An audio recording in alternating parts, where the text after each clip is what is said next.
সবাইকে জয় যিশু। আমাদের মহান প্রেমময় পিতা প্রভু যীশু খ্রিস্টের নামে আমি আপনাদের সবাইকে স্বাগত জানাই। আজকের এই সুন্দর দিনে আরেকটি বার তিনি আমাদেরকে সুযোগ করে দিলেন তার সম্মুখে উপস্থিত হওয়ার।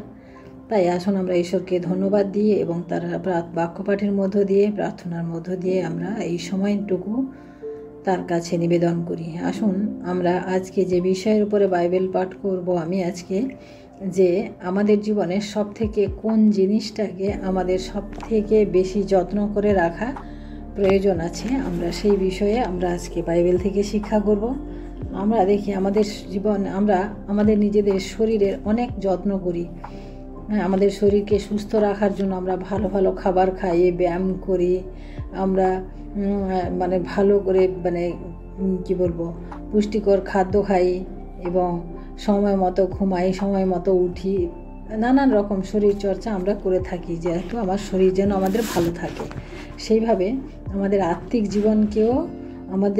জীবনের দিকেও আমাদের লক্ষ্য রাখতে হবে। এবং আত্মিক জীবনে আমরা কিভাবে লক্ষ্য রাখব, আত্মিক জীবনকে আমরা কিভাবে রক্ষা করব, তাই রাজা সলোমনের হিতোপদেশ থেকে আমি একটি পদ আমি আজকে পাঠ করব। হিতোপদেশ তার 4 অধ্যায় 23 পদ। এখানে বাক্য বলে, সমস্ত রক্ষণীয় অপেক্ষা তোমার হৃদয় রক্ষা করো, কেননা তাহা হইতে জীবনের উদ্গম হয়। এখানে প্রথম লাইনে আমরা দেখি তোমার হৃদয় রক্ষা করো, অর্থাৎ আমাদের সবচেয়ে অধিক যে রক্ষা করার প্রয়োজন রয়েছে, তা বিষয় রয়েছে, তা হচ্ছে আমাদের হৃদয়। প্রিয় ভাই বোনেরা, আমরা সেই সমস্ত জিনিসে রক্ষা করি যা আমাদের কাছে মূল্যবান বা বহুমূল্য। কারণ আমরা জানি যে আমরা যে সমস্ত কিছু রক্ষা করি তার মধ্যে আমরা টাকা পয়সা, সম্পত্তির কাগজপত্র, সোনা দানা ইত্যাদি, গাড়ি বাড়ি, যা কিছু আমাদের কাছে খুব মূল্যবান, সেই সমস্ত জিনিসগুলি কিন্তু আমরা খুব যত্ন সহকারে রক্ষা করি। একইভাবে আমাদের আত্মিক জীবনের কথাও যদি আমরা চিন্তা করি, তাহলে আমাদের মন বা হৃদয়কে আমাদের রক্ষা করতে হবে। কারণ মন বা হৃদয় থেকে কি হয়, আমাদের জীবনের উদ্গম হয়। আমরা শেষের দিকে দেখি যে ইহা হইতে জীবনের উদ্গম হয়, অর্থাৎ জীবনের মূল স্রোত আমাদের মন থেকেই বের হয়। কেননা মন থেকেই আমাদের সমস্ত চিন্তা, বিচার, বুদ্ধি সব কিছুই ওই মন থেকেই আসে। এই পদে লেখা আছে আমাদের হৃদয় রক্ষা করা অর্থাৎ আমাদের চিন্তা ভাবনার প্রতি আমাদের ধ্যান দেওয়া, চিন্তা ভাবনার প্রতি আমাদের যত্ন নেওয়া।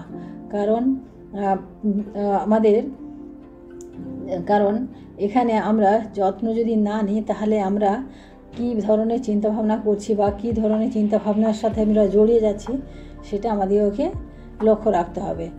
যখন আমরা বলি যে মনে আমাদের চিন্তাভাবনা উৎপন্ন হয় মন থেকে, আমরা যখন জানি যে আমাদের মন থেকেই সমস্ত কিছু উৎপন্ন হয়, তাহলে সেটাকে আমাদের ভালোভাবে যত্ন করে রাখতে হবে। কারণ এখান থেকেই আমাদের সমস্ত চিন্তাভাবনা, সমস্ত ইচ্ছা, সমস্ত কিছু, আমাদের জীবনের লক্ষ্য কী, আমরা বড় হয়ে কী হতে চাই, আমাদের সন্তানকে কী বানাতে চাই, সমস্ত কিছুই কিন্তু আমাদের এইখান থেকে উৎপন্ন হয়। সেই রকম আমাদের কেমন পরিবার হওয়া উচিত, আমাদের ভবিষ্যৎ কেমন হওয়া উচিত, এবং আমরা অনেক সময় আমাদের সম্মুখের কাউকে দেখে তার সম্পর্কেও আমাদের চিন্তা হয়, তাকে আমরা প্রেম করতে পারি নাকি, তার সম্বন্ধে আমাদের ঈর্ষা হয়, রাগ হয়, জ্বলন হয়, এই সমস্ত বিভিন্ন রকম কিছু কিন্তু আমাদের মন থেকেই আসে। তাই রাজা সলোমন বলে, সমস্ত রক্ষণীয় অপেক্ষা আমাদের হৃদয়কে রক্ষা করা। এবারে আমরা দেখি যে আমাদের হৃদয় আমরা কিভাবে আমরা রক্ষা করতে পারি, কিভাবে রক্ষা করব। নতুন নিয়ম থেকে আমরা যখন দেখি যে আমরা বিশেষ করে দুটি উদাহরণ দেখাই, যে আমরা ইস্করিতীয় জিহুদাকে আমাদের সবাই মনে আছে যে প্রভু যীশুকে ধরিয়ে দিয়েছিলেন। সেই ইস্করিতীয় জিহুদা ইনি এমন একটি পাপ করেছিলেন যে প্রভু যীশুকে তিনি দস্যুদের হাতে ধরিয়ে দিয়েছিলেন। তার পরিবর্তে তিনি কি পেয়েছিলেন? কিছুটা টাকা পেয়েছিলেন, কিছুটা অর্থ মূল্য পেয়েছিলেন। এবং তিনি যখন পরবর্তীতে ভুল বুঝতে পারলেন যে এটা তিনি কি করলেন, তখন আমরা দেখি সেই মূল্য তিনি ফেরত দিতে গিয়েছিলেন, কিন্তু সেই মূল্য ফেরত তারা নিয়েছিলেন, কিন্তু প্রভু যিশুকে তারা ফেরত দেয়নি এবং এই অনুশোচনায় দুঃখে তিনি কিন্তু কী করলেন, যে আত্মহত্যা করলেন, নিজেকে তিনি শেষ করে দিলেন। কিন্তু প্রিয় ভাই বোনেরা, আমরা যখন দেখি মানে যোহন লিখিত সুসমাচারে আমরা মানে 13 অধ্যায় 2 পদে দেখি যে ইস্করিওতীয় জিহুদার মনে মানে এই পাপটা, এই চিন্তাটা কি করে আসলো আমরা সেটা দেখি। আর রাত্রিভোজের সময়ে দিয়াবল তাহাকে সমর্পণ করিবার সংকল্প সিমনের পুত্র ইস্করিওতীয় জিহুদার হৃদয়ে স্থাপন করলেন। অর্থাৎ আমরা দেখি যে রাত্রে যখন ভোজ হবে তার আগেই শয়তান কি করলো, ইস্করিওতীয় জিহুদার মনে সেই পাপটাকে, অর্থাৎ সেই সংকল্পটাকে, সেই চিন্তাটাকে, মানে প্রভু যিশুকে ধরিয়ে দেওয়ার যে চিন্তাটাকে, সেটাকে স্থাপন করলো। এবং আমরা ওই 13 অধ্যায়ের 27 পদে আমরা যখন পাঠ করি দেখি, সেখানে কি দেখি, আর সেই রুটি খণ্ডের পরেই শয়তান তাহার মধ্যে প্রবেশ করলো। অর্থাৎ জিহুদার মধ্যে একটা সংকল্প তৈরি হলো, মন থেকে একটা সংকল্প তৈরি হলো, শয়তান তৈরি করলো, এবং সেই সংকল্পের উপরে কিন্তু জিহুদা বিজয় লাভ করতে পারলো না। সেই সংকল্প চিন্তাধারা তার মনে মানে এমনভাবে রিপিটেড হতে থাকলো যে সে কী করলো, যে সম্পূর্ণ তার মধ্যে সেটাকে কার্যকর করে নিল। সে ঠিক করলো যে প্রভু যিশুকে ধরিয়ে দিবে। এখানে আমরা দেখি যে এমন মানে এই বিষয়টা মানে প্রভু যিশুর সাথে যেটা জিহুদা করেছে এবং তার পরবর্তীতে তার যা ফলাফল হলো, এই জিনিসটা কত ভয়ঙ্কর না। একটা জিহুদার মনে একটা সংকল্প এসেছিল এবং সেই সংকল্প থেকে সে যদি ওভারকাম করতে পারতো, সে যদি বেরিয়ে আসতে পারতো, তাহলে আমরা তার এই শেষটা আমরা দেখতাম না, যে তাকে আত্মহত্যা করতে হলো। এই প্রথমে মানে জিহুদা আমরা দেখি যে প্রথমে জিহুদার অন্তরে একটা সংকল্প স্থাপন হলো, কিন্তু জিহুদা সেই বিচার থেকে সে বেরোতে পারলো না, জয়লাভ করতে পারলো না। এবং সেটা পরে যখন ভোজ খাওয়া হয়ে গেল, তখন তার মনে হলো যে না, এবারে যিশুকে তার ধরিয়ে দিতে হবে। তাই প্রিয় ভাই বোনেরা, আমরা যখন দেখি যে আমাদের চিন্তাভাবনার উপরে আমাদেরকে জয়লাভ করতে হবে, আমাদের চিন্তা ভাবনার উপরে আমাদেরকে কন্ট্রোল রাখতে হবে, না হলে আমাদের জীবনেও অনেক বড় বড় দুর্ঘটনা ঘটে যাবে, যেখান থেকে আমরা আর কোনো দিন বেরিয়ে আসতে পারবো না। এইভাবে পুরাতন নিয়মেও আমরা দেখি যে রাজা দাউদের ঘটনা দেখি। তিনি রাজা ছিলেন এবং তিনি ঈশ্বরের একবারে মনের মতো মানুষ ছিলেন। তিনি ঈশ্বরের সাথে গমনাগমন করতেন, মানে ঈশ্বরের সাথে তার একটা ভালো গুড রিলেশান ছিল। কিন্তু আমরা দেখি হঠাৎ করে একদিন তিনি ছাদের মধ্যে ঘুরছিলেন আর শয়তান তার ভিতরে প্রবেশ করলো এবং সামনের ছাদে আরেকজন মহিলা যিনি স্নান করছিলেন তাকে দেখে তার মনের মধ্যে যে একটা চিন্তা ভাবনা তৈরি হলো, সেই চিন্তাভাবনা কিন্তু তিনি দূর করতে পারলেন না। সেই চিন্তাভাবনার বশবর্তী হয়ে তিনি কী করলেন, সেই মহিলা যিনি বেতশেবা তাকে কী করলেন, তার গৃহে নিয়ে আসলেন এবং তার সাথে তিনি ব্যভিচার করলেন। তার থেকে যে সন্তান হলো, মানে আমরা এরপরে দেখি যে দাউদের জীবনে একটা মানে ভালো রকমের একটা দুর্ঘটনা ঘটে গেল, যেটা থেকে তিনি সহজে ছাড়া পান নাই। তার নিজের পুত্রকে হারাতে হয়েছে, তাকে মানে খুন করতে হয়েছে, মানে ব্যভিচারের সাথে সাথে এতগুলো কাজ তাকে করতে হয়েছে। আমরা দেখি সেই সামান্য চোখের যে দৃষ্টি, সেখান থেকে যে তার মধ্যে যে একটা সংকল্প বা চিন্তা ঢুকলো, সেইটা থেকে তিনি যদি ওভারকাম করতে পারতেন, তিনি যদি ঈশ্বরকে মনে রাখতে পারতেন, তাহলে কিন্তু তার মধ্যে এটা হতো না।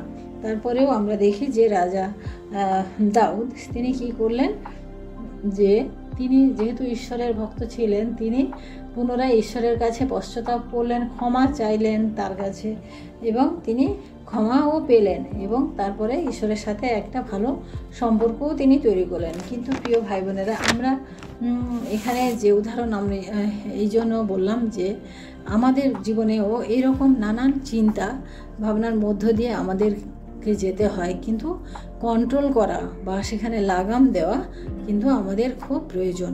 না হলে আমাদের জীবনেও অনেক খারাপ খারাপ কিছু সম্মুখীন আমাদেরকে হতে হবে। আমাদের জীবন থেকে তার থেকে আমাদের নিজেদের জীবনে, আমাদের পরিবারের জীবনে অনেক কিছু খারাপ চলে আসতে পারে। কারণ আমাদের হৃদয় রক্ষা করা আমাদের সবথেকে গুরুত্বপূর্ণ বিষয়। জির্মীয় ভাববাদী তার 17 অধ্যায় 9 পদে বলেন যে অন্তঃকরণ সর্বাপেক্ষা বঞ্চক, তাহার রোগ অপ্রতিকার্য, কে তাহা জানিতে পারে। অর্থাৎ আমাদের হৃদয় হচ্ছে আমাদের সবথেকে বঞ্চক, মন হচ্ছে সবথেকে বঞ্চক। কারণ এখনই এটা এখানে আছে, এখনই অন্য জায়গায় চলে যায়। মানে আমরা মনকে আমাদের বশে রাখা, কন্ট্রোল করা খুব অসাধ্য ব্যাপার, দুর্বোধ্য ব্যাপার। কিন্তু তা সত্ত্বেও আমাদেরকে করতে হবে। কারণ আমাদের প্রভু যীশু তার রক্তে আমাদিগকে শুচি করেছেন, পবিত্র করেছেন এবং আমাদিগকে শয়তানের হাত থেকে আমাদেরকে উদ্ধার করেছেন। তাই আমরা আজকে দেখি যে আমরা কিভাবে এই মনকে বা এই আমাদের হৃদয়কে আমরা রক্ষা করতে পারবো, আমরা কিভাবে করব, তার জন্য কি কি উপায় আছে আমরা সেটা দেখব। আমরা ঈশ্বরের বাক্য থেকে দেখি, মার্ক লিখিত সুসমাচার তার 12 অধ্যায় 10 পদে আমরা যখন পাঠ করি, সেখানে লেখা আছে, তুমি তোমার সমস্ত অন্তঃকরণ, সমস্ত প্রাণ, তোমার সমস্ত মন ও তোমার সমস্ত শক্তি দিয়ে তোমার ঈশ্বর সদাপ্রভুকে প্রেম করো। অর্থাৎ এখানে বলা হয়েছে যে আমাদের পুরো মন, পুরো অন্তঃকরণ দিয়ে, সমস্ত প্রাণ দিয়ে, সমস্ত শক্তি দিয়ে আমাদেরকে সদাপ্রভুকে আমাদের প্রেম করতে হবে। অর্থাৎ আমরা যদি ঈশ্বরকে প্রেম করি তাহলে আমাদের কি করতে হবে? এর জন্য আমাদের কি করতে হবে? আমাদের প্রতিনিয়ত প্রার্থনা করতে হবে, বাক্যপাঠ করতে হবে এবং পবিত্রভাবে জীবনযাপন করতে হবে। অর্থাৎ আমরা যখন কাউকে প্রেম করি, যদি আমরা ঈশ্বরকে প্রেম করি, তাহলে আমরা ঈশ্বরের জন্য কি কি করতে পারি? আমরা যাকে প্রেম করি তার জন্য আমরা কি কি করতে পারি? তার জন্য আমরা সমস্ত কিছু করতে পারি। এমনকি আমরা কি বলি যে আমরা জীবনও দিতে পারি। সেরকম প্রিয় ভাই বোনেরা, আমরা যদি ঈশ্বরকে প্রেম করি, এই বাক্য যদি আমাদের মধ্যে থাকে, এই বাক্য যদি আমরা হৃদয়ে ধরে রাখি এবং প্রতিনিয়ত যদি তা পাঠের মধ্য দিয়ে, প্রতিনিয়ত তা স্মরণের মধ্য দিয়ে আমরা যদি রাখি, তাহলে আমাদের এই মনকে আমরা কন্ট্রোলে রাখতে পারবো। দ্বিতীয়ত আমরা দেখি যে গীত সংহিতা তার 119-11 পদে যখন আমরা পাঠ করি, তোমার বচন আমি হৃদয় মধ্যে সঞ্চয় করিয়াছি, যেন তোমার বিরুদ্ধে পাপ না করি। এখানে রাজা দাউদ বলেন যে আমি তোমার বচন তোমার বাক্যকে আমি হৃদয় মধ্যে সঞ্চয় করে রেখেছি, যাতে তোমার বিরুদ্ধে পাপ না করি। কারণ হৃদয়ের মধ্যে যদি আমি অন্য কিছু সঞ্চয় করে রাখি, তাহলে আমার হৃদয়ে অন্য কিছু খারাপ কিছুই চলে আসবে। কিন্তু আমি কি করেছি? আমার হৃদয়ে আমি আমার ঈশ্বরের বাক্যকে আমি সঞ্চয় করে রেখেছি, যাতে আমি পাপ না করি। তৃতীয়ত আমরা দেখি আমাদের বাক্যকে, যে বাক্য আমরা হৃদয়ের মধ্যে সঞ্চয় করি বা যে বাক্য আমরা পাঠ করি, সেই বাক্যকে আমাদের স্মরণ করতে হবে। সারা দিন আমাদেরকে স্মরণ করতে হবে, যাতে আমরা সেই বাক্য আমাদের হৃদয় থেকে বেরিয়ে না যায়। কারণ হৃদয় থেকে যখন বাক্য বেরিয়ে যাবে, তখন শয়তান তার বাক্য আমাদের জীবনে প্রবেশ করিয়ে দেবে। তারপরে আমরা দেখি রোমীয় তার 12 অধ্যায় 2 পদ। এখানে বলে কি, আর এই যুগের অনুরূপ হইও না, কিন্তু মনের নূতনীকরণ দ্বারা স্বরূপান্তরিত হও, যেন পরীক্ষা করিয়া জানিতে পারো ঈশ্বরের ইচ্ছা কি, যাহা উত্তম, প্রীতিজনক ও সিদ্ধ। অর্থাৎ বলছে যে আমাদের প্রতিদিন মনকে আমাদের নতুন করতে হবে। অর্থাৎ কী করে আমরা করব? ঈশ্বরের বাক্যের দ্বারা। ঈশ্বরের বাক্য যদি আমার মধ্যে থাকে, তাহলে আমার মন দিনে দিনে নতুন হবে। এবং আমাদেরকে কি বলছে যে ঈশ্বরের পরীক্ষা করিয়া দেখো, মনকে পরীক্ষা করে দেখো যে আমাদের ঈশ্বরের ইচ্ছা কি, তাহলে আমরা জানতে পারবো। তাই প্রিয় ভাই বোনেরা, আমরা যে বাক্য পড়লাম যে আমাদের সমস্ত রক্ষণীয় অপেক্ষা আমাদের হৃদয়কে রক্ষা করো, আমাদের হৃদয়কে রক্ষা করতে হলে আমাদেরকে এই কাজগুলো করতে হবে। আমাদের প্রতিদিন আমাদের সমস্ত মন, প্রাণ, শক্তি দিয়ে আমাদের ঈশ্বরকে প্রেম করতে হবে। আবার ঈশ্বরের বাক্য আমাদের হৃদয়ের মধ্যে রাখতে হবে এবং আমাদের প্রতিদিন বাক্য স্মরণ করতে হবে প্রতি মুহূর্তে। এবং আমরা দেখি যে আমাদের মনকে নতুন করে প্রতিদিন নতুন করে আমাদেরকে ঈশ্বরের সামনে তুলে ধরতে হবে। এভাবে করলে আমরা আমাদের হৃদয়কে রক্ষা করতে পারবো। তাই আসুন আমরা আজকে প্রার্থনা করি, ঈশ্বরকে ধন্যবাদ দিই তার এই সুন্দর বাক্যের জন্য। Hallelujah, hallelujah, hallelujah. মহান প্রেমময় পিতা, তোমার মহান আমি ধন্যবাদ প্রশংসা করি প্রভু। আজকের এই সুন্দর সময় প্রভু, আর একটিবার তোমার বাক্যের মধ্য দিয়ে প্রভু আমরা অতিবাহিত করলাম এই সময়, তাই তোমায় ধন্যবাদ করি প্রভু। প্রভু, তোমার এই সুন্দর বাক্য, মধুর বাক্য এবং জীবনদায়ী বাক্য প্রভু, যা আমাদের হৃদয়কে প্রভু রক্ষা করে প্রভু। প্রভু গো, আমরা যেন আজ থেকে আমাদের হৃদয়কে রক্ষা করতে পারি। আমরা যেভাবে শুনলাম, যেভাবে পাঠ করলাম তোমার বাক্য প্রভু, তা যেন আমাদের এই হৃদয়ে ধরে রাখতে পারি এবং আমাদের প্রতিনিয়ত জীবনে আমরা যেন কাজে লাগাতে পারি প্রভু। কারণ আমাদের হৃদয় রক্ষা করা খুব প্রয়োজন প্রভু। তা না হলে শয়তান আমাদের হৃদয়কে অন্যভাবে ব্যবহার করবে এবং সেখানে আমাদের সেই ঈশ্বরীয় জিহুদার মতো আমাদেরকে মৃত্যুতে অথবা দাউদের মতো পাপে পতিত হতে হবে প্রভু। তাই প্রভু, আমরা যেন হৃদয়কে রক্ষা করতে পারি, আমরা যেন তোমার বাক্য হৃদয়ের মধ্যে গেঁথে রাখতে পারি। কারণ যখন তোমার বাক্য আমরা হৃদয়ের মধ্যে সঞ্চয় করব, তখন আমরা তোমার বিরুদ্ধে পাপ করব না, দাউদ বলেন। তাই তোমায় ধন্যবাদ করি তোমার এই সুন্দর সময়, সুন্দর বাক্যের জন্য। সারাটা দিনের ভার তোমার হাতে রাখি প্রভু। তুমি আমাদের জীবনে কাজ করো, আশীর্বাদ করো, আমাদেরকে ধরে রাখো। সমস্ত মহিমা, গৌরব, প্রশংসা তোমাকে দিয়ে এই বিনতি প্রার্থনা চাই আমাদের মুক্তিদাতা প্রেমকর্তা প্রভু যীশু খ্রিস্ট তোমারই নামে, আমেন। সবাইকে জয় যীশু। সবাই ভালো থাকবেন, সুস্থ থাকবেন। আজকের দিনটি সবার শুভ হোক। জয় যীশু।